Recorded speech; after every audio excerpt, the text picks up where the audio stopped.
Unti-unti nang lumalabas ang VTV Cup game ng Chocomucho matapos lamunin ang huling 4 na kalaban with 4 consecutive straight sets win sa PVL All-Filipino Conference. Chocomucho 4 straight wins, dumikit na sa sister team na Creamline, number 3 sa standings. Joe Maraginot pinakitaan ng former Ateneo teammates, Dina Wong, POG. Pero bago yun mga ka-V-Heads, huwag kalimutang mag-subscribe at i-click ang notification bell para updated ka sa aking latest videos. Speaking ang performance ng Chocomucho Flying Titans ngayong second All-Filipino Conference at mas nakikita na nga ang kanilang amazing VTV performance. Sa kabila ng absence ni Descheng, magandang hugot ng koponan sa kanilang mga bench players tulad ni BDL at Aduque. Nagpakita naman na magandang palag ang next-led lifeblood duo na sina Maraginot at Abil, pero nanatiling dominante ang Chocomucho, winning in straight sets for 4 consecutive games, 25-11, 25-20 at 25-19. Sa set 1, unstoppable agad ang Chocomucho both in offense and defense.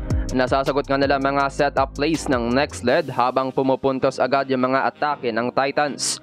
Sumampa sa biggest lead of 11 points ang kalamangan ng Purple Shirts, 17-6. Tulad din ng mga recent games ng Chocomucho ay well-distributed ang mga sets ni Wong habang in trouble naman ang connection ni Camille Cal sa next-led hitters. Kaya naman nilamon ng Chocomucho ang next-led sa set 1 attack, 17-3.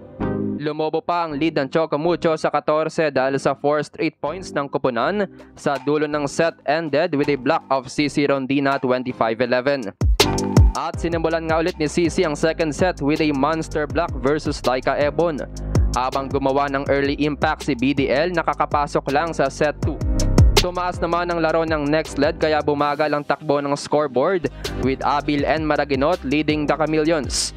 Hindi nga lumalayo sa 4-point deficit ang next lead kumpara sa tambak na set 1 pero kulang sa firepower ang team dahil hindi pa nga rin gising ang game ni Laika Ebon, dagdag pa ang 12 errors ng team sa set 2. Unstoppable naman sina CC at BDL Madayag combo sa side ng Titans, 25-20.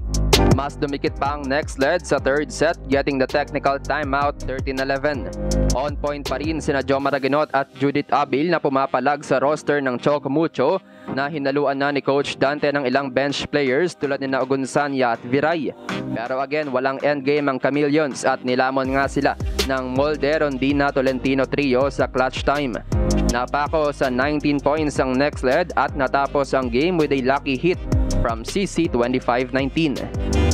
Player of the game si Dina Wong with 20 excellent sets in just 3 sets at patuloy ngang kanyang improvement sa distribution ng bola.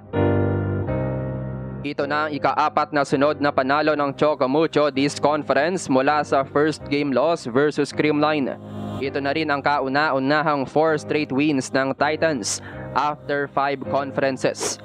Patuloy ang pag-angat ng Titans sa standings being the number 3 team as of November 7 with 4 wins and 1 loss. Muntik pa nga silang mag-number 2 at kinapos lang sa points ratio. Habang sa next lead, 4 straight losses ng koponan with 1 win and 4 losses being the number 9 team. Susubukan nilang pigilan ang kanilang losing streak versus Cheritigo ngayong November 9, 4 p.m.